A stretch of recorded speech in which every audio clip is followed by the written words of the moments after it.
L'intelligence stratégique est à la fois un outil d'aide à la décision et un outil d'aide à l'action.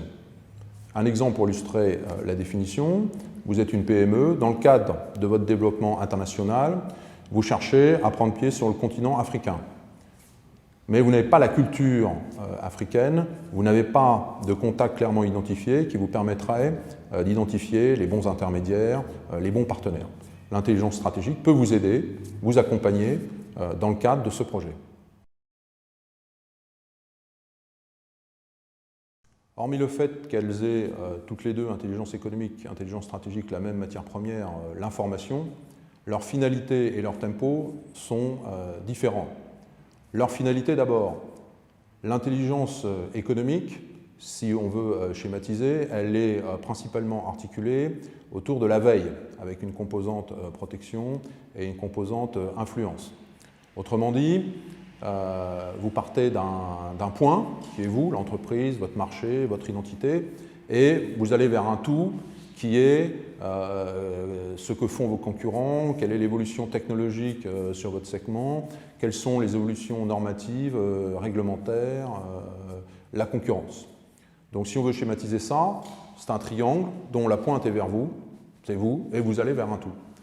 L'intelligence stratégique, c'est l'inverse. C'est-à-dire que vous partez d'un tout qui est une situation concurrentielle, économique, technologique, comme on l'a évoqué précédemment, mais aussi politique, historique, culturelle, religieuse, sociale. Et à partir de ce tout, la base du triangle, vous allez vers un point qui est la décision, l'aide à la décision par rapport à une action, un projet que vous voulez conduire. Alors l'autre différence entre l'intelligence économique et l'intelligence stratégique, c'est le tempo. L'intelligence économique, c'est un processus continu, permanent, de veille, comme son nom l'indique. L'intelligence stratégique, c'est une démarche ponctuelle qui vise à répondre à une question particulière pour prendre une décision, pour entamer une action. À mon sens, j'estime que le facteur humain est déterminant. Il est déterminant à deux niveaux. D'abord parce que les affaires, elles se font entre humains. Or, la mondialisation nous donne un faux sentiment d'uniformité du monde. L'autre agit comme moi, pense comme moi, comprend mes procédures, alors que la réalité, c'est que la mondialisation n'a effacé ni les identités, ni les particularismes locaux. Au contraire, je pense qu'elle les a exacerbés. Vous connaissez la phrase de Clémenceau, décider nécessite d'être un nombre impair de personnes, et 3, c'est déjà trop.